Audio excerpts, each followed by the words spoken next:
Vous écoutez un balado propulsé par l'aile jeunesse de la Chambre de commerce et d'industrie Thérèse de Blainville. Jonathan Léveillé, bonjour. Bonjour. Comment ça va? Ça va très, très bien. Merci d'être là. Est-ce qu'on te sort de tes vacances ou... Non, de retour de vacances. De retour à la réalité. De retour de vacances. Super. J'ai une question en 3 temps pour toi, Jonathan. On part de même. On est prêt? Est-ce que tu dirais que tu es un gars spontané? Est-ce que tu dirais que tu es un gars travail d'équipe? Ou est-ce que tu dirais que tu es un gars qui vogue sur l'eau et qui se laisse porter par le vent? Mon Dieu. Là, il faut que je fasse un choix. Tu peux faire un choix. Tu peux dire un peu de tout. C'est toi qui vois. Je dirais en premier lieu travail d'équipe. OK. Je suis quelqu'un qui est beaucoup plus performant de travailler avec d'autres gens. Je trouve ça beaucoup plus plaisant également. Et j'essaie à travers le temps d'être plus spontané. Je suis un petit peu trop analytique. J'ai besoin souvent que tout soit optimisé, puis que je sois sûr, puis j'ai géré mon risque au maximum avant des fois de prendre action. Fait que là, je travaille un petit peu plus sur mon intuition puis sur le côté spontané pour réussir à aller plus vite puis plus loin en avant. Fait que t'es non seulement organisé, mais le mot que tu as choisi, c'est optimisé. Ouais. Fait que, c'est comme c'est une coche de plus. Je suis peut-être un peu trop. J'ai longtemps pensé que j'étais normal puis que tout le monde était comme ça. Puis à travers le temps, je me suis fait replacer à ma place à plusieurs reprises, de manière positive. Mais je pense que des fois, nos faiblesses peuvent être nos forces peuvent être nos faiblesses. C'est juste de bien les utiliser dans le day-to-day. Là. Absolument. Jonathan Léveillé, président, directeur, Open Mind Technology. Comment je te présente? Je dirais capitaine du bateau. Ah, j'aime ça. Capitaine du bateau. Je déteste le mot président. Okay. Quand je rencontre les joueurs en entrevue, je leur dis « je suis le président », mais c'est les premières et dernières fois que tu vas entendre ça. J'adore parler. Ça. Tu dis quand je rencontre les joueurs en entrevue. On a des mots bannis dans l'organisation. Ressources humaines, pour moi, ça n'existe pas. Je trouve que c'est aberrant d'appeler les gens des ressources. Des employés, ça n'existe pas. C'est des joueurs. On est là pour avoir du fun. On travaille en équipe. On va aller gagner la Coupe Stanley. C'est pas des employés. Cool. Ça enlève, je pense, le rapport de force aussi entre... le capitaine. C'est ça. Il n'y a pas de manager. On les appelle les coachs dans l'organisation aussi. Puis j'ai longtemps fait la blague que je n'étais pas le président, j'étais le concierge. Fait que non, mais je trouve ça cool parce que juste la façon que tu t'appelles, tu dis « je suis le capitaine du bateau », mais tu sais, ton vocable tourne beaucoup autour du hockey ou du sport, mais le capitaine fait partie de l'équipe. Oui, effectivement. Il faut être là sur la glace, motiver les troupes, puis de donner son 110, je pense, à chaque jour pour être sûr que tout le monde veut donner son 110% aussi. Là. Ah, j'adore ça. Puis, t'es-tu un gars de hockey pour avoir pensé à tous ces termes-là? Pas du tout. Longue histoire courte, je me lance un nouveau défi à chaque année pour sortir de ma zone de confort. Puis, il y a quelques années, je me dis, bon, cette année, je vais jouer au hockey. C'était mon rêve d'enfant. Puis malheureusement, j'ai pas eu l'opportunité de jouer quand j'étais jeune pour un paquet de raisons. Fait que j'achète mon stock de hockey. Je me trouve une ligue de garage. Ton stock avant de trouver ta ligue. Oui, exactement. Parfait. Puis finalement, je trouve une ligue de garage. Puis ma saison a duré un gros 3 parties. Puis non, c'est ça. Parce qu'elle se finissait ou parce que t'as pas toffé? Non, ça a été une longue histoire courte que j'étais peut-être pas le bon calibre pour 1 ou 2 personnes dans la chambre. Puis je suis pas du genre à m'ostiner avec des gens qui sont pas dans la même direction que moi. Fait que je vais aller prendre des cours, je vais faire mes classes, puis je reviendrai. Oui, exactement. Mais là, à partir de là, il y a d'autres objectifs annuels qui ont sorti. Puis je vais y revenir dans quelques années. Je vais prendre des cours avec les petits-enfants de 8 ans à l'aréna le samedi matin. On part puis de la base. je vous garantis que je vais être dans une ligue de garage. C'est quoi, c'est Atome au début? Je sais pas. Je sais pas c'est quoi, mais j'ai tout pris ça en note. Là. Mes chums m'ont suggéré des choses. Ça va être à suivre. Mais probablement dans 2-3 ans, je vais m'y remettre. Fait que pour répondre à la question, j'aurais aimé mais c'est être juste bon au hockey, mais non. C'est juste que les termes t'appellent parce que tu es justement un gars d'équipe. Là. Mais je trouve ça wow d'avoir banni certains mots de votre lexique. Mais en tout cas, je veux pas partir de là, je veux partir vraiment du début. T'es quel genre de petit gars? T'as-tu toujours été très analytique? Tu sais, c'est quoi ton parcours, mettons, scolaire, ton parcours? Oui, j'étais quelqu'un qui est tombé très, très, très jeune dans l'informatique. Fait que le parcours scolaire s'est entremêlé un petit peu avec ça. Là. J'avais 8-9 ans quand j'ai accès à ma première ordinateur. Puis je m'amusais dessus, puis je trouvais ça tellement le fun que j'essayais un paquet de choses. Puis là, je la brisais. Puis ça, tu as ça à la maison, la grosse affaire qui prend quasiment la pièce au complet. En tout cas, le bureau au complet, clairement. C'était pas si pire, c'était Pentium 1 avec, pour ceux qui écoutent puis qui sont de cette génération-là, avec un bouton de turbo pour booster le nombre de mégahertz. C'était wow, là. Puis, c'est dans l'époque où Internet fait... Exactement. C'était en plein ça. La nouvelle génération n'aura jamais connu cette souffrance-là de se faire déconnecter parce que quelqu'un a décroché la ligne. Exactement. On va essayer d'expliquer ça aujourd'hui, puis c'est pas tout le monde qui nous comprend. Non, je comprends. Fait que là, t'es dans ce monde-là très tôt, puis tu bisounes. On dit ça comme ça. Je m'amuse à briser l'ordinateur, puis j'ai un oncle qui travaille chez IBM qui s'amuse au début à le réparer, puis à un moment donné, il s'amuse moins parce que je la brise trop souvent. Mais t'apprends, avec cet oncle-là, t'apprends à... Exactement. Puis mon oncle m'a donné un livre qui a vraiment changé ma vie, qui s'appelait... Le livre était « Comment programmer son premier site web en langage HTML », qui était la technologie de l'époque. Puis j'ai commencé... j'ai 8-9 ans. Troisième, quatrième année du primaire. Fait que ça doit être à peu près 8-9 ans environ. Là. Wow. Puis je commence à lire ça avec un ami, puis on commence à se challenger, on s'amuse avec ça, puis on fait quelque chose qui fait du sens au bout de la ligne. Vous montez un site web en langage HTML. Oui, exactement. C'est wow. Puis sous-estimez pas vos enfants s'ils ont cet âge-là. Des fois, ça peut changer la vie de leur offrir un livre ou de leur montrer quelque chose de technique parce que moi, ça m'a ouvert un monde et un univers vraiment incroyable de plonger là-dedans qui était de réaliser qu'il y a plein de choses à apprendre, puis 2, qu'on peut le faire par nous-mêmes, par des livres, en essai-erreur par la suite des choses. Puis c'est un terrain de jeu là, sans fin, finalement. Exactement, qui aujourd'hui, j'apprends encore beaucoup là-dedans. C'est beaucoup plus complexe aujourd'hui que ce l'était avant, mais il y a toujours moyen de débuter quand même à travers tout ça. Donc, de fil en aiguille, on a fait quelques sites web, on a paru dans des articles de journaux à cette époque-là, 10-11 ans. Puis, je lisais toujours, à chaque semaine, on avait le journal qui rentrait à la maison. Encore là, c'est pratiquement une autre époque quand on dit ça aujourd'hui. Là. Et à la fin du journal, il y avait toujours une chronique d'une compagnie de Saint-Jérôme, je viens de Saint-Jérôme, qui expliquait des trucs sur l'informatique, puis je tripais vraiment sur leur chronique. Puis, toi, tu lisais pas la BD là, à côté de la nécrologie. Là. Toi, tu sautais sur directement, la chronique informatique. Exactement. Puis, par parcours de circonstances, une journée, je marchais dans la rue, puis je tombe directement en face de ce magasin-là qui écrivait des chroniques. Puis, je vais rentrer en dedans, j'ai du temps. Fait que je rentre en dedans, j'ai 13 ans, je jase avec les gars. C'était des jeunes, super sharp, les gars. Puis je disais, vos chroniques, vraiment, vraiment bien, c'est ce que vous faites. Félicitations, moi, je trouve ça vraiment intéressant. Je dis, je n'avais pas de site web. Comment ça? Puis ils me répondent, on n'a pas le temps. Je dis, parfait, moi, j'ai du temps. Ben voilà. Puis là, il dit, mais t'as-tu de l'expérience? Je dis, quand même pas si pire, tu sais. Quand même pas si pire du haut de mes 13 ans, c'est capoté.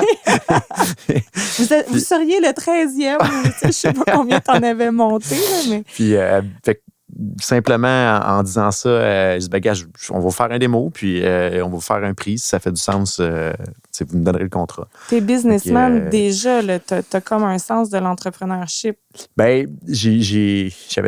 On avait fondé une mini-entreprise les années d'avant avec mon même ami qu'on s'est challengé en informatique. On imprimait des journaux. On avait fait un genre de journal BD dans le quartier.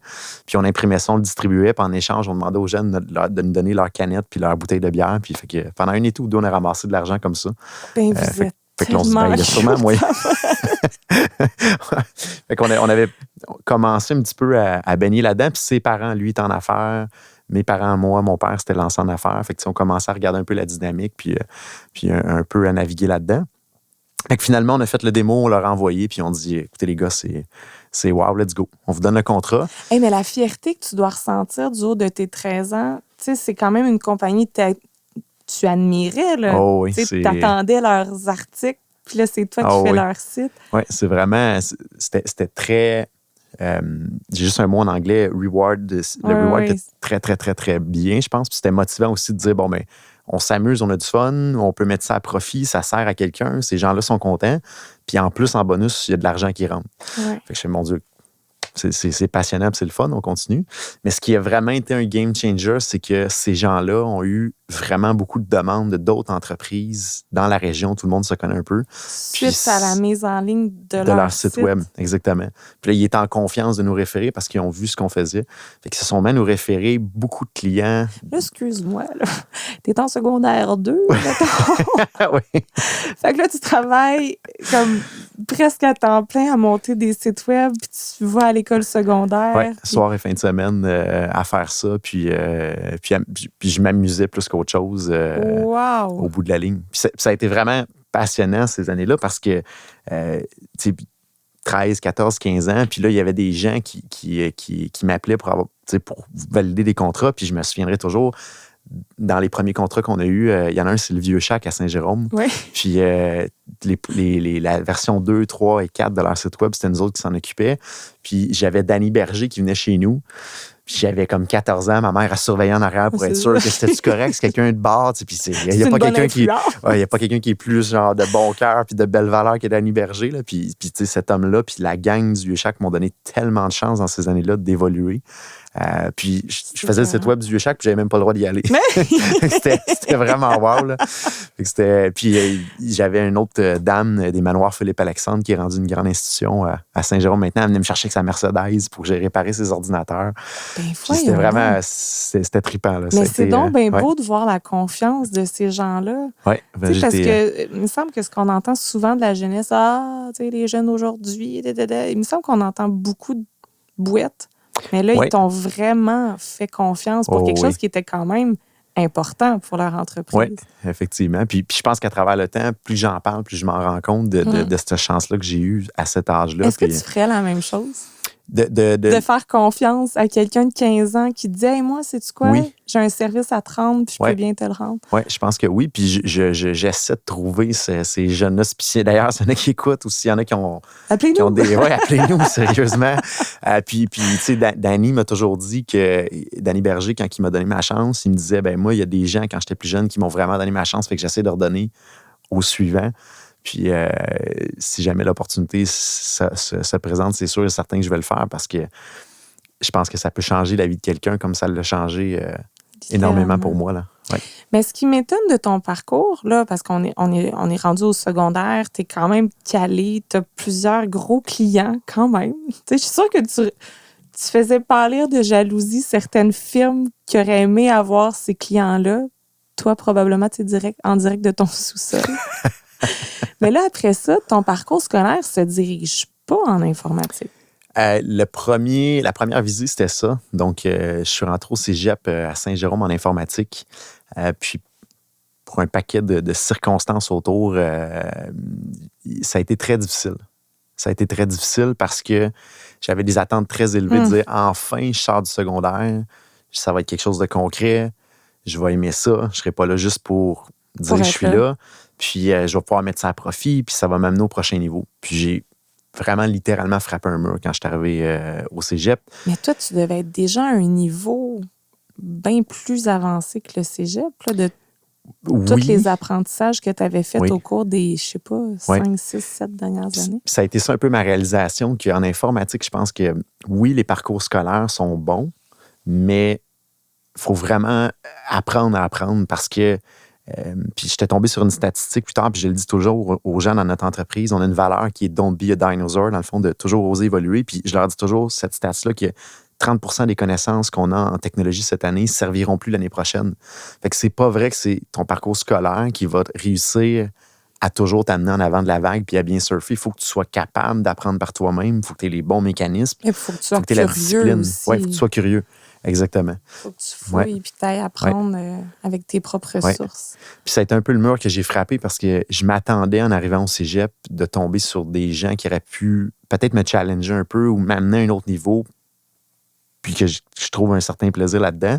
Puis ça n'a malheureusement pas été le cas. Fait que j'ai pris la décision à mi-année de dire je finis mon année, là, mais j'arrête puis je vais attendre de rentrer à l'université à 18-19 ans. J'avais vérifié, il y avait un critère qui était avec expérience. Fait que j'ai complètement arrêté le cégep à ce moment-là pour espérer à l'âge de 19 ans rentrer à l'université. Malheureusement, je dirais malheureusement et heureusement, la vie en a décidé autrement à travers le temps. Fait que là, t'as amené où la vie à partir de là? Là, j'avais un trou de 2 ans et demi. Puis un de mes chums, j'ai toujours été attiré d'apprendre des choses que je comprenais pas puis qui étaient complètement l'inverse de ce que je suis habitué. À cette époque-là, j'avais la misère à avoir un tournevis dans mes mains puis un outil physique. Là. Puis un de mes chums m'a dit, je m'en vais faire mes cours de mécanique. Ça dure à peu près 18 mois. Tu viens-tu? Je dis, j'ai 2 ans à tuer. Exactement. Fait que j'ai fait mes contrats soir, fin de semaine pendant ce temps-là. Parce que ça roule encore ta business. Oui, exactement. T'as-tu un nom d'entreprise? À cette époque-là, il n'y avait pas de nom. On facturait nos noms. Ouais, exactement. Ah non, est-ce qu'on avait un nom? On avait formé une petite entreprise avec un des fils de la dame du Manoir Philippe Alexandre. Puis je me souviens plus c'était quoi le nom. On avait facturé un petit bout de temps là-dessus. Après ça, c'était sur mon nom en travailleur autonome. Puis c'était vraiment impressionnant parce que je me suis tellement longtemps dit les premières années que j'avais des contrats, puis qu'après ça, j'ai parti la business. Je peux pas croire que les gens me payent ces montants-là pour faire ça. Vous me payerez pas, puis je le ferai quand même. Ouais. J'ai trop de fun. Ouais, j'ai trop de fun. Puis je me suis rendu compte après un certain temps que je chargeais vraiment pas assez cher. Non, mais c'est fait que là, tu montes ton prix, puis tu te rends compte que tu charges pas encore assez cher. Puis tu dis, voyons, non, je peux pas charger ce prix-là. Puis là, tu te rends compte que tu charges pas cher. Puis tu dis, voyons, non, tu me paierais pas, puis je le ferais quand même. Tu sais. Parce que toi, tu sais, à 14 ans, j'imagine que tu n'as pas le réflexe d'aller faire des comparables de. Non. Eux chargent tant. Puis pire que ça, à 14 ans, il y a une compagnie de Sainte-Thérèse qui est venue me chercher pour travailler pour eux autres, qui s'appelle Quest Zone Informatique. Puis j'allais là en scooter l'été, je partais de Bellefeuille, puis j'allais 117 jusqu'à Sainte-Thérèse. Ils sont encore à Sainte-Thérèse. Puis cet été-là, ils m'ont donné un contrat. J'ai programmé en entier un site qui s'appelait Réseau Rencontre, qui était compétiteur à Réseau Contact. Et voyons donc! Aujourd'hui, ça valait une fortune ce que j'ai fait cet été-là. Puis quand je suis rentré là, ils m'avaient donné le salaire minimum. Fait que là, j'ai été voir le patron, puis je dis, là, il faut que je paye mon gaz de scooter qui était 2 piastres par semaine, c'était n'importe quoi. Je dis, peux-tu me donner une augmentation? Ça marche pas, ça vaut plus que ça. Puis il dit, combien tu veux? Il devait être mort de rire de te payer ça pour le travail que tu faisais. C'était comme 6,80, je pense, le salaire minimum dans ce temps-là. Puis je dis, il faudrait au moins 7,50. C'est pas de problème, tu l'as. Mais ça valait probablement genre 4 fois ce prix-là, c'est ça. C'est sûr. Exactement. Mais tout ce temps-là, c'était difficile. Exploiter des jeunes, c'est pas beau. Mais je dirais pas ça parce que à l'inverse, j'avais 14 ans. Ouais. J'avais 14 ans, puis pour moi, c'était de l'expérience. C'était de l'expérience. Fait que je me suis... T'as fait le site de Réseau Rencontre. Du haut de tes 14 ans. Ouais. C'est capoté. Ouais, mais c'était tellement un beau terrain d'apprentissage. Ça a été des belles années. Puis ça l'est encore aujourd'hui. C'est différent aujourd'hui, puis c'est autre chose. Mais ça a été... je pense que je ne changerais rien à tout ce parcours-là. J'ai eu beaucoup, beaucoup, beaucoup de plaisir à faire ça. Là. Beaucoup de plaisir. C'est vraiment, vraiment impressionnant. Mais là, pendant ce temps-là, tu fais ta mécanique. Oui. Fait que tu apprends la mécanique auto. Oui, mécanique automobile. Ouais. Puis ça dure juste... Tu te rends au bout de tes 18 mois. Oui, puis ça a été vraiment une belle expérience. On a commencé 32 dans le groupe. On a fini 4, dont 2 avec un diplôme. 0 qui travaille maintenant là-dedans aujourd'hui. C'est triste. Là. C'est très triste. Là, mais c'est-tu ton même ami qui faisait des sites web avec toi? Non, okay. Non, c'est un autre ami. Lui a continué son parcours scolaire. Il a fait l'université. Il est super bien placé aujourd'hui. Puis je le félicite. Est-ce qu'il travaille en informatique? Oui, il travaille en informatique. Okay. Ça fait 15 ans que je le relance souvent. Quand est-ce que tu t'en viens? Peut-être un jour, peut-être un jour, on va le revoir. C'est beau parce que c'est le genre d'histoire que quand on se connaît petit, des fois, on ne sait pas ce qui se passe. Puis là, des fois, on peut se perdre de vue. Mais là, votre passion est encore aussi forte, sinon plus qu'avant, chacun de votre côté. Puis vous faites rayonner ça, chacun de votre côté. Je trouve ça vraiment le fun. J'en reviens pas quand même de partir de 32 d'une cohorte puis d'arriver à 4, dont 2 avec un diplôme. Oui, c'est triste parce que c'est monsieur, madame, tout le monde qui paye les frais de ça au final. Là, mais, non, mais c'est pas juste ça, c'est de se rendre au bout de la patente. Ça doit être quand même difficile et challengeant. Comme... Tout le monde pense que c'est de la mécanique, mais en réalité, c'est de l'électricité. 75% du cours de mécanique est d'électricité. C'est pour ça que j'ai aimé ça vraiment beaucoup, parce que c'est challengeant en arrière au niveau des diagnostics. C'est pratiquement pareil comme l'informatique. Bien, c'est ça. Y a-tu des similitudes? Si tu disais, je répare des ordi avec mon oncle, la mécanique, Ouais. Il y a des parallèles. C'est très, très, très similaire. Il y a un peu plus de physique là-dedans, là, dans le sens Un que... peu plus d'huile. Oui, un peu plus d'huile. Ben, même pas.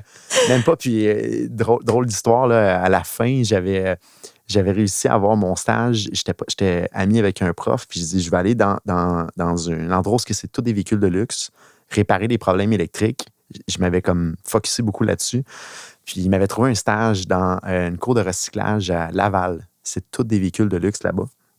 Puis, longue histoire courte, j'ai vraiment eu du fun parce que je suis arrivé là-bas, il y avait plein de véhicules de luxe qui m'attendaient, qu'il y avait plein de monde qui avait passé sur les problèmes qui n'avaient pas trouvé. Fait que je me suis amusé là-bas. Défi, là. Ouais. Tu sais, il y en a qui sont passés avant moi, ils n'ont pas trouvé. Ouais. Moi, je vais trouver. Ouais. Et tout le long, j'étais là, je trouvais ça bizarre, la dynamique de ce qui se passait là-bas. Puis, je suis sorti de là, puis il y a quelque chose de croche là-bas. Puis, un mois plus tard, je suis dans un restaurant avec un ami, on regarde la télévision, puis à la scène, on voit le patron qui sort avec les menottes. Non! Le plus gros réseau de vols de véhicules organisé au Canada. Les vols à l'aéroport de Montréal, je pense, ont diminué de 65 % quand ils se sont fait arrêter. Ben, voyons donc. Puis toi, tu travaillais légalement ouais, pour j'ai fait un stage là-bas. Ouais. Que ton prof t'a trouvé, je veux juste le rappeler. Oui, exactement. Voilà. C'est spécial. J'ai eu du plaisir, c'était le fun. Mais j'imagine que tu as dû apprendre. As-tu réglé les problèmes électriques? Oui, mais c'était probablement tous des véhicules volés, malheureusement. Là, mais oui, c'est ça. Dans le fond, la seule affaire, c'est qu'ils ont coupé les fils puis qu'ils ont voulu essayer. C'était spécial. Mais là, pendant ce temps-là, ton amour de l'informatique reste intact, là, puis que tu continues à travailler, ou il y a une petite période où ça ralentit pour toi, l'informatique? Première année du cégep, honnêtement, j'ai pris un grand recul de tout ça parce que ça m'a vraiment refroidi. Beaucoup, beaucoup, beaucoup. Fait que j'ai diminué les contrats. Puis après ça, graduellement, j'ai commencé à en reprendre, puis à pousser un petit peu plus loin, puis à redévelopper cette passion-là à travers le temps. Puis la mécanique, y a-tu un moment où tu t'es dit que c'était ça ta voie? Quand j'ai terminé mon cours, je me posais vraiment la question. J'avais comme 3 options. Soit je partais officiellement à la business en technologie, en informatique, soit que j'allais à l'université, ou soit que je partais une business en troubles électriques. Ah, OK, oui. En troubles électriques pour les véhicules, spécialisé là-dedans. Je regrette pas du tout mon choix au final aujourd'hui, mais ça a été une des options qui aurait pu être intéressante à explorer. Là. Parce que ton 2 ans d'attente, entre guillemets, pour l'université est complété. Il restait je pense, 9 mois environ. OK.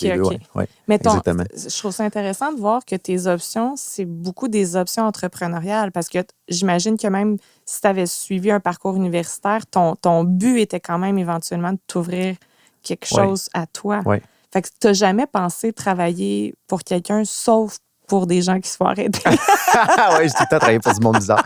Non, mais sans blague, quand j'avais 13, 14 ans, je me dis, il faut que je sorte de mon sous-sol, puis il faut que j'apprenne c'est quoi une job normale. Puis je dis, il faut que je trouve de quoi qui est payant, mais je vais avoir du fun. Fait qu'en parallèle, j'avais réussi, à l'aide de contact, à aller chercher une job comme emballeur. Fait que ça m'a beaucoup dégêné, ça m'a aidé un petit peu le service à la clientèle. Puis à l'âge de 18 ans environ, mon ami avec qui je faisais mon cours de mécanique, qui travaillait chez Future Shop comme vendeur, puis il dit, pendant Noël, on a besoin du monde. Je sais pas. Je vais y aller 30 jours juste apprendre c'est quoi vendre. Ouais. Puis après 30 jours, je fais OK, il m'en reste à apprendre. Puis je voyais que j'évoluais puis je progressais. Fait que tu vendais quoi? Des radios Informatique. Okay. Informatique. Puis ça m'a permis, après ça, d'aller chercher quand même des clients commerciaux parce qu'il y avait des gens qui venaient particuliers. Puis après ça, t'étais quand même pas payé calé.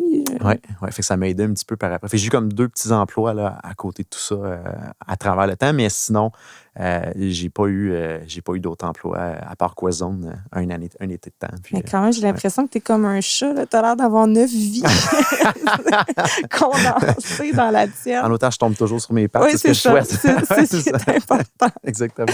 Fait que tu finis la mécanique auto, tu te dis OK, choix 1, choix 2, choix 3. Finalement, c'est quoi ton choix? Mon choix était de rentrer à l'université. Fait que je dépose ma candidature, je monte mon dossier, puis je reçois une notice comme quoi qu'ils n'acceptent plus le critère avec expérience. Hein? Ouais. Fait que du jour au lendemain, mon plan d'aller à l'université, c'est no-go. Ça a comme bloqué mon donc, parcours. Donc, tu es obligé d'avoir un diplôme Fallait que je retourne collégial. au cégep. Fallait que je retourne au cégep. Ouais. Je pensais pas. Ça marche-tu comme ça encore aujourd'hui? Pour le programme en particulier que j'appliquais, j'ai eu beau essayer de me battre, puis je ne l'ai pas gagné, celle-là. Ah, ça me déçoit. Mais ça a été super, honnêtement, parce que en rallongeant le nombre d'années que je devais aller à l'école, parce que là, c'était bon, 1 an ou 2 de cégep, après ça, 4 années d'université, j'avais 19, ça m'amène quand même à la mi-vingtaine. Puis je savais que je voulais partir ma business probablement après. Je dis, bon, qu'est-ce que je fais? Tu sais, je la pars tout de suite, je trouve un autre moyen d'apprendre à travers le temps, par des livres, par des coachs, des formations, où je vais vraiment à l'école puis que j'ai l'impression que je vais ne pas aimer ma vie pendant plusieurs années. Mais puis, as-tu un petit doute, tu sais, parce que là, l'expérience du collégial, c'était vraiment pas ce que tu t'étais imaginé. Est-ce que tu as un peu de crainte, tu sais, même en choisissant l'option de l'université, est-ce que tu as un petit peu de crainte que l'histoire va se répéter? Non, parce que je me faisais dire ben là, tu vas voir, là, l'université, c'est pas comme le cégep. De la même manière, je me faisais dire que le cégep, c'était pas comme le secondaire. Ouais, c'est ça. Mais là, tu dis, OK, c'est une Ça autre va être institution, c'est autre chose, là, le monde, tu sais. Fait que j'ai toujours rêvé que ce serait mieux. J'ai jamais eu la chance pour le moment d'expérimenter. Non, mais peut-être que tu as eu était, justement la chance d'apprendre Ouais. par toi-même. Fait que là, tu choisis quoi? Là? Tu sais, tu reçois cette lettre-là, tu es en mode déception, mais je me revire de bord. Je dis, let's go. On pousse un peu plus pour on part la compagnie officiellement. Donc, fait que j'ai enregistré la compagnie, le nom officiellement Open Mind.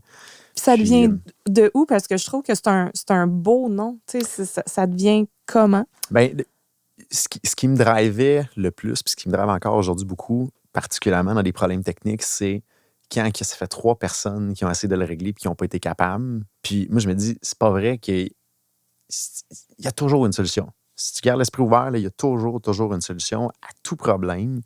C'est pas vrai que tu peux dire, j'y ai pas arrivé, j'arrête ça là. Puis moi, c'est ce qui me drivait beaucoup. Fait que ma philosophie a toujours été, si tu gardes l'esprit ouvert, il y a toujours une solution. Fait que dans le fond, tu sais, ça allait de soi. Exactement, ça va de soi. Puis c'est un peu comme ça que je voulais qu'on pousse puis qu'on avance. Puis je cherchais, il y en a qui m'aimeront pas, mais un nom en anglais parce que déjà là, j'avais une visée de dire, je vais aller un petit peu plus loin que marché francophone. Ouais. Puis c'est triste à dire, mais les francophones ont une certaine tolérance à acheter de noms anglais. Les gens en anglais, malheureusement, n'ont pas toute la même tolérance à l'inverse. Aller vers le français. Oui, fait qu'on est parti, je suis parti avec ce nom-là en partant. Puis tu as 19 ans là, pour penser à tout ça. Quand même, tu sais, parce que tu aurais pu... Tu sais, je trouve que tu avais déjà un beau plan de match, puis une stratégie, puis une visée. T'sais, pour un jeune homme de 19 ans, c'est impressionnant. Ce qui m'a beaucoup aidé dans mes 9 vies de chat, là. Oui. À la fin du cégep, je suis tombé sur une personne qui m'a approché pour faire partie d'une compagnie de paliers multiples. Puis paliers multiples? Genre de marketing de réseau.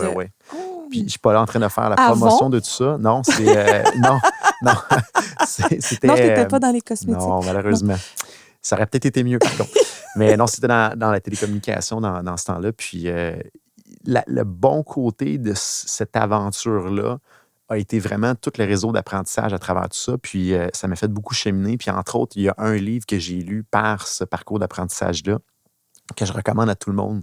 Si vous voulez donner ça à vos enfants, honnêtement, moi, ça a été vraiment un game changer dans ma vie, là. C'est Père riche, Père pauvre, ça s'appelle. Puis ça décrit vraiment quelqu'un qui a eu son propre père qui était professeur, puis qui avait le père de son ami qui était comme son deuxième père, qui était entrepreneur. Puis il comparait les discours l'un de l'autre, puis le cheminement d'un de l'autre. Puis ça m'a vraiment confirmé de dire, je veux me lancer en affaires, puis de comprendre un peu la logique en arrière de tout ça, puis le pourquoi, puis la motivation à travers tout ça. Donc, c'est pour ça que je suis arrivé un petit peu à l'âge de 19 ans, puis que j'avais une certaine... Tu savais où tu t'en allais. Oui, oui. Que j'avais une bonne vue de c'était ça que je voulais faire, que je voulais pousser puis avancer. Fait que dans mes 9 vies, ça a été une belle apprentissage jusqu'à temps que cette compagnie-là fraude tout le monde. Puis, mais ça a été encore là une bonne chose parce que ça m'a poussé après ça de dire, je pars à la business puis j'y vais là. J'aurais probablement pas parti la business s'il n'y avait pas eu cette grande fraude-là dans cette entreprise-là. Mon Dieu, il t'est arrivé quand même des affaires intenses. Mais c'est toutes des choses des apprentissages. Oui, apprentissage, puis voilà. Fait que là, quand tu enregistres Open Minds, ça part comment? Là? Ça part en fou? Ça part toi tout seul dans ton sous-sol? C'est comment que ça démarre, Open Minds? J'étais à l'époque dans le sous-sol chez ma mère, entre le réservoir à eau chaude et le réservoir à l'huile, dans l'entrée du bachelor. Pièce tranquille. Ouais, une pièce tranquille, super bel avantage d'être là-dedans, c'est que t'as pas de fenêtre. Non. En n'ayant pas de fenêtre, tu sais pas à quelle heure, fait que tu travailles. Ouais, fait que quand il est rendu minuit, puis t'es encore en train de programmer, ça paraît pas, t'as pas le remords de il fait noir, puis où il fait clair le matin, puis t'es encore debout. Fait que à cette époque-là, on avait beaucoup... un de nos principaux clients, c'était le Vieux Chac à Saint-Jérôme, Manoir Philippe-Alexandre. Fait qu'eux, ils nous donnaient quand même beaucoup de jobs. Fait que ça m'occupait énormément.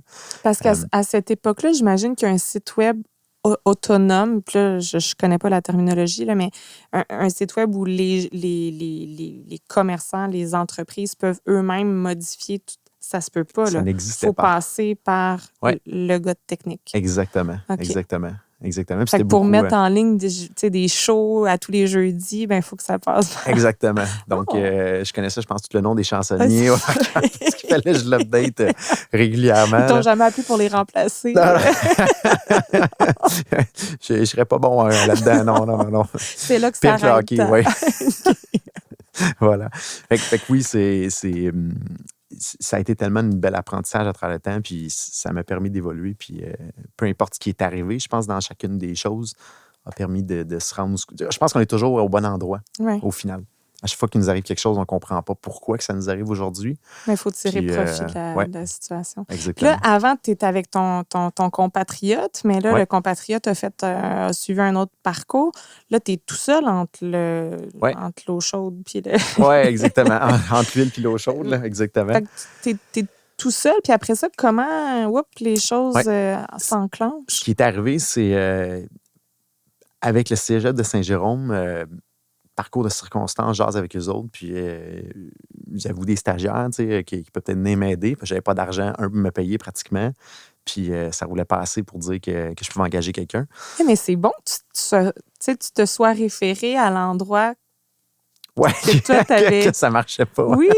Non, mais dans le sens où tu voyais quand même que les gens ressortaient avec des connaissances. Ça, oui. Ça, c'était bon.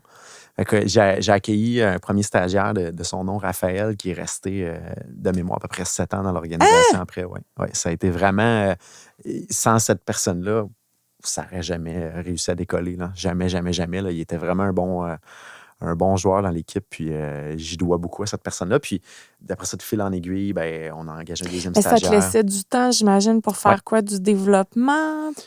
Lui, il s'occupait beaucoup de tout ce qui était programmation. Puis, on a encore aujourd'hui une branche qui est toute la gestion des parcs informatiques des entreprises. Moi, j'étais plus hands-on, d'aller chez les clients, réparer les systèmes informatiques. Fait qu'on faisait les deux. On faisait des sites web, on faisait des applications, des logiciels. Lui s'occupait de ce volet-là. Moi, je m'occupais d'aller sur le terrain, aller réparer les ordinateurs. Puis, c'est ça qui t'allume, toi? C'est ça qui te branchait à ce moment-là? J'étais moins bon dans la programmation. J'en faisais, mais il y avait un talent beaucoup plus grand que moi là-dedans. Puis son programme dans lequel il sortait, c'était ça. Fait que par défaut, j'ai comme tout donné la job pour ça, puis je m'occupais de l'autre côté. Puis tranquillement, ça s'est mis à prendre un peu plus d'ampleur, des contrats de plus, puis à bouger comme ça. Puis en 2008, si ma mémoire est bonne, 3 ans après avoir parti la business, je suis tombé en relation dans un groupe d'affaires qui m'a beaucoup aidé à me donner des références, un BNI, là. Un petit groupe d'échange de références. Puis ça a permis vraiment de faire décoller la business puis d'avoir une belle croissance. Là. Fait que ça a été un game changer. Puis c'est quand que vient le moment, j'imagine, important dans le développement d'une entreprise où là, tu dis, là, j'ai besoin de mon local. Oui. Quand j'ai accueilli Raphaël, j'avais l'opportunité d'avoir un local qui était gracieusement fourni par mon père dans ses bureaux à lui. Puis, je fais toujours une blague. On dit pas non, mais c'est encore une blague aujourd'hui. C'est en dessous d'un escalier. C'est Harry Potter! En dessous d'un escalier, c'est vraiment quelque chose. Puis, mais ça m'a beaucoup aidé parce que ça me sortait de chez nous. Là. Ça a été vraiment... Mais puis j'imagine que c'est plus officiel, mettons, pour recevoir un stagiaire qui a dit bien, on est entre l'eau chaude puis l'huile. Oui, exactement. Bien, exactement. on est en dessous de l'escalier. Oui, exactement. Puis on avait nos bureaux tellement proches, un contre l'autre, parce que c'était comme un mini corridor qui a un escalier, puis ça marchait pas. Là. Si les normes du travail allaient rentrer là-dedans, ça fonctionnait pas du tout. Mais au moins, tu avais ta place. T'accrochais l'autre, puis c'était fantastique. C'était une bonne époque. Puis on s'est mis à engager des gens, puis à un moment donné, on prenait trop de place, on a pris un autre bout du local, à un moment donné, on a grandi à l'intérieur du local, puis à un moment donné, on était rendu plus de monde que la business, que les gens administratifs dans les bureaux de l'entreprise de transport, mon père. Donc, on commençait à déranger un peu. Mais vous êtes rendu combien, mettons? À cette époque-là, on était rendu, je pense, 12 ou 13 environ. à peu Ça près. rentre plus en dessous de l'escalier. Non. là. Non, vraiment pas. Ça fonctionnait pas du tout. Wow! Fait qu'on on est monté, je pense, à 13. On avait fait un petit agrandissement en dessous de l'escalier. On avait fait une porte. Puis Pour on avait aller dans le agrandi, sous-sol. ouais, pratiquement. On a converti une partie de l'entrepôt en bureau à côté. Puis on était, je pense, 13 dans 600 pieds carrés. Fait que c'est un petit peu plus grand que là, les gens ne le verront pas, là, mais le local ici, c'était peut-être 2 fois plus grand que ça, mais c'était complètement ridicule. Il y avait une petite section fermée, un bureau 10 par 10. On était 3 là-dedans. Puis là, fallait, quand que le vendeur appelait, il fallait pas que l'adjointe à côté soit en train de parler à quelqu'un d'autre. Puis il fallait pas que moi, je sois en train de faire encore le... C'était De vraiment quelque chose. l'organisation. Oh oui, c'était magnifique. Fait que dans ton désir d'optimiser, là, On n'avait pas le choix. On faisait pas d'argent, puis j'ai de la misère à me donner un salaire. Fait que ça a été une mode de survie beaucoup d'années au début, honnêtement. Puis, parce que toi, tu ne donnes pas de salaire, mais tu donnes quand même un salaire à 13 autres personnes. oui, bien, à cette époque-là, je commençais à me donner un salaire, mais ça a été très long avant que je me donne un salaire qui commence à faire du sens puis qui vale un peu ce que ça vaut sur le marché. Là, la majorité de l'argent allait à financer les comptes à recevoir. C'est ça, parce qu'on est parti de zéro. J'avais comme 500 $ dans mes poches, puis c'est pas long qu'avec la croissance qu'on avait, qui était de 30-40 % par année, que les comptes à recevoir augmentent super vite. Fait que ça a été toujours auto-financé par le profit qu'on faisait, mais il n'y en avait jamais dans le compte les premières années. Fait que le premier à couper, c'est le salaire du président. Là. Fait que, puis c'est correct, je dis pas ça pour me plaindre aujourd'hui. Là. Je pense que tout le monde passe par là. Puis, mais toi, tu avais cette vision-là que de toute façon, il fallait passer par là pour qu'à un moment donné... Oui, bien, à vrai dire, j'étais un peu naïf. J'avais tellement peu d'expérience en chiffres et en affaires qu'à un moment donné, je dis, comment ça marche pas? À un moment donné, ça va finir par marcher. Puis là, tu apprends la dynamique de tout ça, puis du bilan, puis des comptes à recevoir. Puis là, si tu as trop de croissance, ben tout l'argent va là. T'sais. Fait que je l'ai appris au fur et à mesure en avançant. En te référant à des... Tu sais, comment tu apprends, justement? Parce qu'il faut que tu apprennes comme sur le tas. Ouais. Tu apprends avec des contacts, tu apprends... J'étais très chanceux. En 2011, ça fonctionnait pas du tout dans le sens que sur papier, on faisait de l'argent, puis il n'y avait vraiment pas d'argent dans le compte. Puis je suis tombé par hasard sur une personne qui m'a beaucoup aidé, puis je vais nommer son nom si ça peut aider d'autres gens. C'est Martine Paquin. Puis ça a été un peu la personne qui m'a donné mon université de tout ce qui est finance, business et compagnie. Puis je me souviendrai toujours quand elle a commencé à regarder nos livres, elle fait « Jonathan, ça marche pas, là. » Elle dit « Vous êtes en train de faire faillite. » Mais toi, tu n'étais pas conscient de ça. C'est ça. Je dis, non, vous êtes en train de faire faillite. Il y a des problèmes dans votre comptabilité. Ça ne marche pas. Ça ne marche pas, là. Repartez toute la comptabilité des 9 mois de l'année qui est en cours, puis on va refaire l'état des lieux. Puis on perdait à l'époque, c'était un montant, je pense, comme 30 000 qu'on perdait dans l'année, mais c'était énorme pour le volume qu'on avait. Puis en dedans de 3 mois, on a réussi à faire un turnover, puis à ressortir profitable à la fin de l'année, puis à être correct. Mais si c'était pas d'elle, je frappais un mur, puis on serait probablement pas là aujourd'hui. Là. Mais ça a été vraiment un apprentissage super bénéfique que cette dame-là m'a apporté à travers le temps pour m'apprendre à lire. Tu sais, elle m'a dit, Jonathan, tu peux pas ne pas connaître tes chiffres, tu peux pas ne pas connaître comment valider si tes chiffres sont corrects, il faut au moins que tu connaisses la base pour challenger tes gens qui s'en occupent. Mm-hmm. Ça, c'est ta première responsabilité. Oui, exactement. Puis j'avais aucune éducation. Que tu puisses suivre le POC, là, que tu... Ouais. Peut-être pas avoir une expertise, mais au moins savoir qu'est-ce qui se passe. Puis là, on a engagé après ça d'autres gens qui sont aidés. Calés. Mais le monde, il me trouve fatigué encore aujourd'hui parce que j'ai challenge sur un paquet d'affaires. Puis on a engagé une contrôleur il y a bientôt 2 ans. Ça fait 2 ans qu'elle est avec nous. Puis au début, elle dit « Ouais, non, comment ça? Tu connais tout ça, puis tu peux challenger là-dessus. » Je me suis fait avoir une fois. Je me ferai pas avoir 2 fois. Ouais. Exactement. Ah, très cool. Hey, ça m'amène à une question pour laquelle il nous faut un accessoire. Je vais te chercher ça. Fantastique. Alors, je vais te poser ce que j'appelle la question gonflée à bloc. Ça veut dire que je me gonfle à bloc d'hélium, mais si ça te tente, je t'invite à te gonfler à bloc pour y répondre.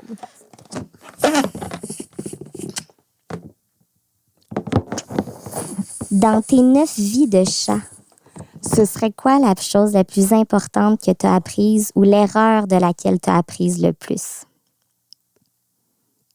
Très bonne question. Je dirais... attends, je vais en reprendre un peu parce qu'il y en manque. Gonfle-toi! Pour me référer à ce que je disais tantôt, connaître ses chiffres puis savoir comment les challenger, je pense que ça serait la première chose. La deuxième apprentissage que je vais dire, on va la reprendre encore un peu, le reste, on va en profiter. Vas-y. Je dirais je dis souvent qu'on est chanceux. Hey, c'est beau comme intonation. On est chanceux, mais la chance, c'est une opportunité qui rencontre une préparation acharnée. Puis si là, je suis étourdi, c'est normal. OK, c'est bon. Prends-en. Puis, je suis un peu cowboy, je vais en reprendre. Non, c'est ça.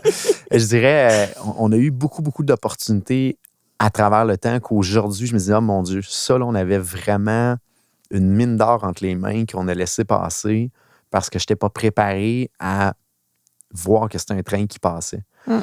Fait que, puis là, c'est un peu mon rôle présentement que je me suis donné pour les 3 à 6 prochains mois, c'est de regarder c'est quoi les trains qui passent présentement, puis sont où le prochain élément qui vont permettre d'amener OpenMind à un autre niveau, puis de refaire un autre x5 devant nous, comme on a fait dans les dernières années, dans les 5 dernières années. Fait que je dirais, c'est des fois de prendre un temps d'arrêt pour voir ce qui se passe autour de nous autres, puis de dire, hey, on a-tu quelque chose là, qui nous amènera au prochain niveau? Puis je me rends compte aujourd'hui que je recherche des choses que j'ai vues, qu'aujourd'hui, je suis capable de voir que ça a passé à plusieurs endroits, que je n'ai pas saisi l'opportunité. Fait que j'essaie d'être un peu plus alerte aujourd'hui à ça. Fait que c'est un apprentissage. Je dirais aujourd'hui, c'est probablement mon deuxième plus gros apprentissage. Puis est-ce que c'est ton défi de l'année? Tu disais, je me donne tout le temps un défi. C'est ce défi-là cette année? Ben oui et non. C'est sûr qu'au niveau business, c'est mon défi cette année, ça c'est sûr et certain. Mon défi que je me suis donné cette année, c'est en lien qu'un défi que. Ben, l'année où l'année où j'ai joué au hockey, la fin de semaine que j'ai dit, bon, j'arrête, là, ça marche pas, j'ai pas de fun, ils ont pas de fun, on va arrêter ça là. J'ai écouté le film Whiplash, qui est un film qui a quelqu'un qui joue du drum. Puis je fais, aïe, j'avais ça comme rêve d'enfant, moi, jouer du drum. Puis je dis, parfait. Je m'achète un drum, puis cette année, je prends des cours, puis je deviens bon à jouer du drum. Fait que ça, c'était première année. Deuxième année, j'ai dit, OK, je veux jouer dans un band. Fait qu'on s'est formé un band au bureau. Puis troisième année, c'est OK, là, je veux qu'on donne un show. Fait qu'on a fait un show au party de bureau. Vous êtes puis, cool. Puis cette année, ben là, je me disais, OK, je vais amener ça à un autre niveau, au niveau du drum, parce que je vois que j'en ai encore beaucoup à mettre puis à apprendre. Fait que j'ai comme une série de formations là, que je suis en train de suivre pour essayer d'amener ça au prochain niveau. Ouais. Eh bien, regarde, on joue du gazou, là. On laisse tout allons-y. C'est bon. Le gazou, ça n'a jamais été... Non? Non. Le triangle, par contre, ça a toujours été intéressant. Ouais. Mais je trouve ça cool que tu te donnes des buts professionnels, mais que tu n'oublies pas de t'en donner des personnels aussi. L'équilibre, c'est important pour toi? Oui, puis là, je vais dire quelque chose que des fois, les gens vont mal comprendre. Mais je dis souvent à ma gang que souvent, le monde me regarde et dit, OK, tu travailles comme un malade. T'es-tu bien là-dedans? Tu sais, je dis, ben, je trouve ça harmonieux parce que je suis équilibré dans l'excès. Puis là, je fais attention, là, c'est pas de l'excès de choses illégales ou de substances, peu importe. Mais toi, t'es un intense. Oui, je dirais que oui. Des fois, un peu trop. C'est juste toi qui est apte à juger de ça. On a une valeur dans l'organisation qui est work hard, play hard. Fait que je suis 110% work hard. Puis je veux que l'autre bord, on s'amuse à 110% en dehors aussi. Ouais. Fait que j'essaie d'accomplir un paquet de choses à l'extérieur de la business qui est en lien un peu avec cette chose-là qui m'anime. Ça doit te nourrir, justement, d'avoir cet équilibre-là puis te permettre de te nourrir d'autres choses. J'imagine que ça doit t'inspirer parce qu'on n'en a pas parlé encore, mais là, vous êtes rendu combien d'employés? On est rendu 55, 56 à peu près dans l'organisation. C'est quand même. Ouais. Mais je veux qu'on s'en aille là. Vous avez une culture d'entreprise. Tu pourrais peut-être pas la qualifier d'écœurante parce que peut-être que tu te donnes pas cette permission-là, mais elle est écœurante, votre culture d'entreprise. Là. Vous avez vraiment une façon bien à vous de traiter votre monde puis de voir les choses. Est-ce que c'est en t'inspirant de voyages, d'expériences, de tout ça que tu penses que tu arrives à mettre ça en place? Ce qui a beaucoup aidé à, je dirais, bonifier la culture, parce que la culture, c'est pas une chose que tu fais. Souvent, les gens me disent, qu'est-ce que vous faites de wow chez vous? Rien. C'est 42 petites affaires qu'on met en place. C'est pas rien, c'est tout, finalement. Oui, c'est pas une chose qui fait toute la différence. Je pense que c'est d'avoir bien défini les valeurs, mais après ça, d'avoir un paquet de petites choses, parce que c'est pas une chose qui rejoint tout le monde, premièrement. Puis après ça, c'est d'essayer tout le temps des nouvelles choses en continu. Mais ce qui, je pense, a fait qu'on est capable, puis qu'on est encore capable d'amener tout le temps des nouvelles choses, c'est de où est-ce qu'on va s'inspirer pour aller voir qu'est-ce qui se fait ailleurs. Puis on le fait beaucoup par les livres, dans toute l'équipe de gestion, entre autres. Puis on le fait beaucoup en regardant qu'est-ce qui se fait ailleurs. Est-ce que vous le faites consciemment ou c'est comme vous êtes tellement open mind, vous êtes tellement ouvert d'esprit que, hey, ça pourrait être cool, ou vous allez comme à la recherche de trucs cool? C'est très, très conscient, puis je dirais très structuré, des fois un peu trop. Non, mais... On a mis quelque chose en place, un processus qui, moi, je pensais que c'était normal, là, puis que ça doit être de même partout ailleurs. Puis je me suis fait brasser par quelques coachs. Je dis, mais non, j'ai jamais vu ça ailleurs. C'est super cool. Puis je le partage, ça peut aider d'autres gens, mais je suis quelqu'un qui a eu la chance de beaucoup apprendre par les livres. Puis je me suis toujours dit, c'est quoi ton plus gros problème aujourd'hui que tu essaies de résoudre? Puis il y a probablement quelqu'un qui a dédié sa vie au complet à écrire à ce sujet-là. résoudre ça. Puis il a mis ça dans un livre que cet apprentissage-là d'une vie c'est est disponible en 3, 4, 5 heures. Puis aujourd'hui, avec des systèmes comme Audible, tu n'es même pas obligé de lire, tu l'écoutes. En faisant ton gym, en allant promener ton chien, c'est 20 minutes par jour. Ça fait que tu lis un livre aux 2 semaines. Puis là, de s'exposer à cette connaissance-là, c'est une chose. Ce qu'on a fait, c'est qu'on a mis un processus en place pour être capable d'extraire ce qu'on appelle, nous autres, des wisdom seeds en anglais, puis en bon français, des graines de sagesse. J'ai eu ça le traduire en français. Moi, j'aime bien ça, voilà. des graines de sagesse. On a mis un système et une technique qu'on a enseigné à notre team de dire que quand vous lisez un livre, c'est une chose. Le but, c'est pas que vous passiez à travers le livre, mais que le livre passe à travers vous. Fait que ce qu'on vous demande... C'est donc bien beau. Vous êtes comme philosophe. Je trouve ça vraiment beau. Puis ce qu'on a fait, c'est qu'on demande aux gens d'identifier des passages dans le livre qu'ils trouvent vraiment intéressants. Puis de le lire, c'est une chose, mais après ça, de le partager à des gens, c'est plus facile à mémoriser. Ah oui. Fait qu'on a mis en place ce qu'on appelle des book clubs. Fait qu'à un certain intervalle de temps, exemple, justement, je pense que c'est mercredi de la semaine prochaine, l'équipe de gestion, on se rencontre ensemble, puis tout le monde partage un 10-15 minutes du livre qui est leur plus gros problème actuel. Puis c'est quoi les choses en action qu'ils peuvent mettre dans l'organisation ou pour eux-mêmes pour aller au prochain niveau. Professionnel ou personnel? Ou personnel. Wow. Un exemple, on avait quelqu'un dans l'équipe que malheureusement, il y avait une problématique de santé dans sa famille. Fait que, cette personne-là s'est concentrée là-dessus, comment essayer d'optimiser la situation. Puis elle nous partage ça, puis c'est super intéressant parce que des fois, on se rend compte que ça peut s'appliquer dans nos familles ou peu importe. Puis ce qu'on fait, c'est qu'on a des focus trimestriels dans l'organisation. Puis pour décider c'est quoi nos focus trimestriels, on a des backlogs d'idées, donc des registres d'idées qu'on va piger là-dedans. Donc, les book clubs, les graines de sagesse qui sortent de là, quand c'est bon, on dit OK, va le mettre dans le backlog. Fait qu'on est rendu exemple pour les initiatives culture. On doit être rendu au-delà de 200 initiatives potentielles qu'on peut tester en avant de nous autres. Puis, à chaque trimestre, on a le team culture qui décide c'est quoi les priorités à tester pour le prochain trimestre.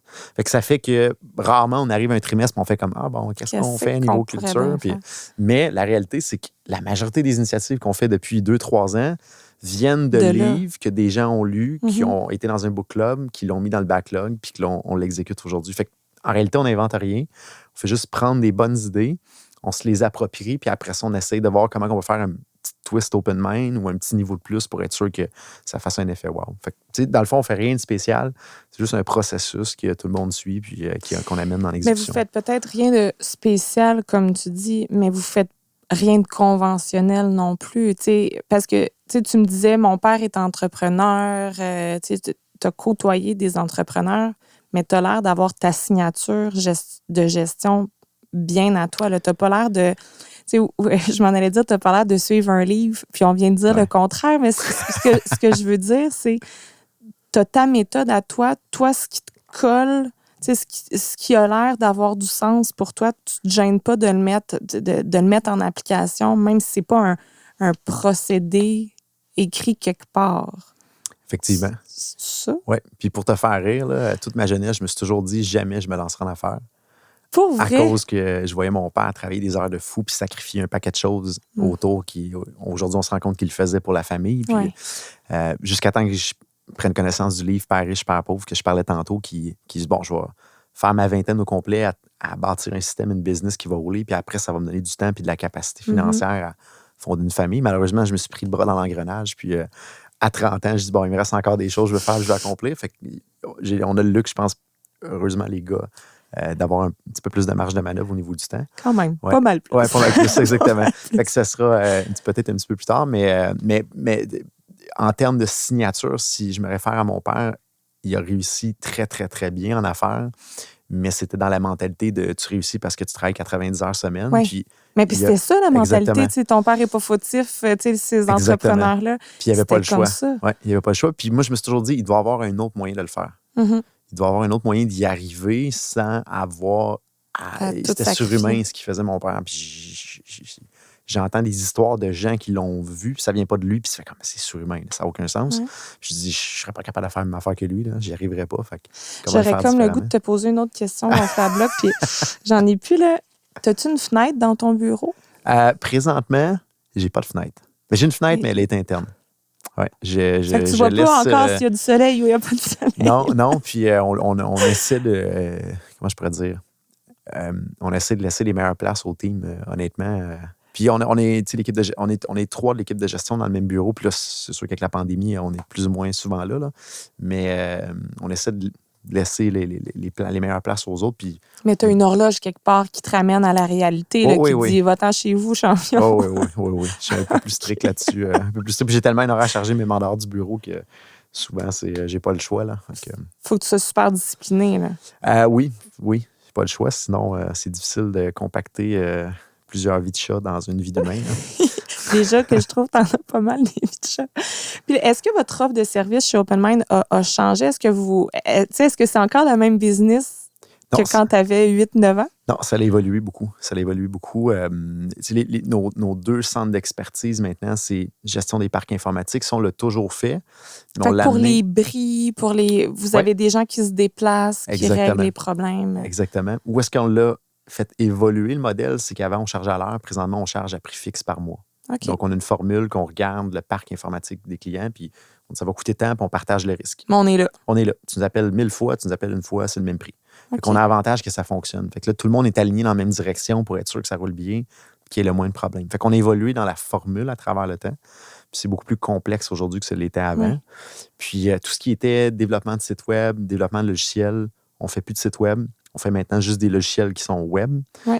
Puis on va vraiment développer des produits innovants avec nos clients pour vraiment les aider à... Des applications... Ouais. Est-ce que vous faites des applications mobiles aussi? Oui. OK. Oui, exactement. Fait qu'on va vraiment concrétiser les idées technologiques que, exemple, les présidents vont avoir puis qui ont de la difficulté des fois avec leur équipe à mettre en place. Nous, on arrive puis on regarde comment on peut concrétiser ça puis donner un effet de levier à leur entreprise pour aller au prochain niveau. Fait que vous êtes vraiment des magiciens. Là. C'était pas pour rien que vous étiez en dessous d'un escalier. Exactement, c'est en plein ça.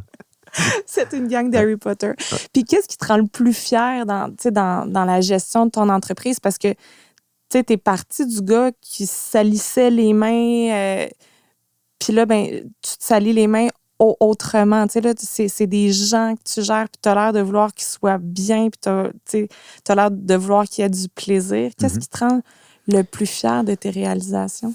Bien, je dirais qu'on s'était donné l'objectif de faire x5 de l'organisation en 5 ans. Ce qui me rend le plus fier, c'est de ne pas l'avoir atteint en 60 mois, mais en 64 mois. Ça a été... parce qu'au début, on a lancé ça dans les airs, puis on a dit « on le fait! » Comme un peu un BIAG, là, un genre de Big Hairy Goal. Oui, on voulait faire x5 de l'organisation en 5 ans, puis on l'a eu en 5 ans et 4 mois.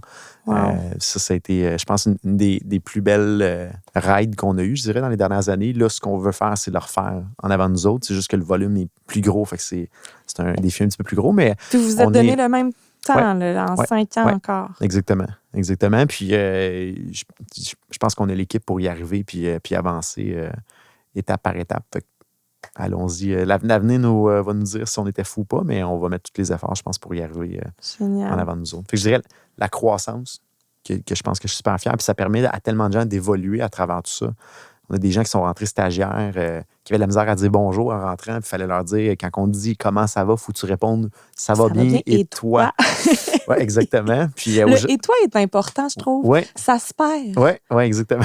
Ça va bien. Ouais. Ben oui, moi aussi. T'es gentil de le demander. Exactement. À aujourd'hui, ces personnes-là gèrent des équipes. Là. C'est vraiment impressionnant. Là. Wow. Fait que vous allez vraiment chercher les petites graines de sagesse dans chacun, puis vous les faites... Ouais. Je m'en allais bloom là, mais le mot m'échappe, là, mais vous les faites fleurir, vous les faites bourgeonner. Ouais, puis... Moi, c'est ce qui m'allume, honnêtement, de faire avancer les gens. Puis c'est pour ça que je pense que la croissance est un beau véhicule pour s'accomplir puis faire grandir les gens autour. C'est pour ça que je pense qu'on cherche autant la croissance aussi. Oui. Okay. Puis en finissant, mettons, là, qu'est-ce qui te rend le plus fier de ton équipe? Là? Ton équipe de joueurs, toi, le capitaine? C'est une bonne question.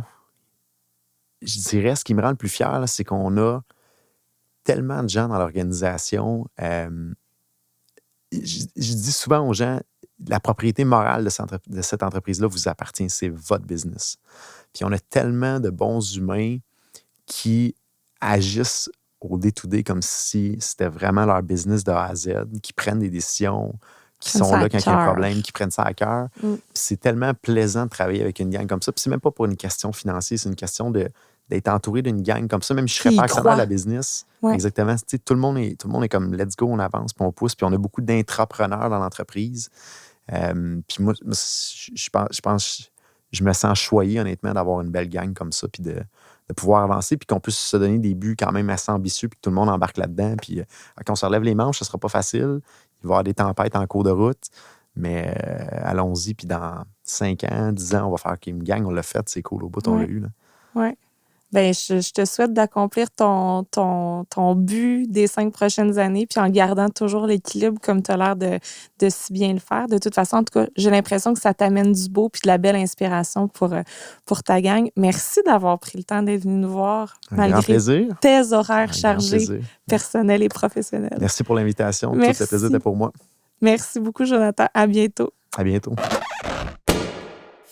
Merci à nos partenaires qui rendent possible la diffusion de ces capsules. Desjardins Entreprises, EMD Bâtiments, Domaine La France, Taillon Immobilier et l'Armada Blainville-Boisbriand. Merci au précieux travail de nos techniciens, Mathieu Nantel de Note Production et Sylvain Fortier de Clair Obscur Multimédia. Vous avez aimé notre balado? N'hésitez pas à vous abonner et à parler de nous.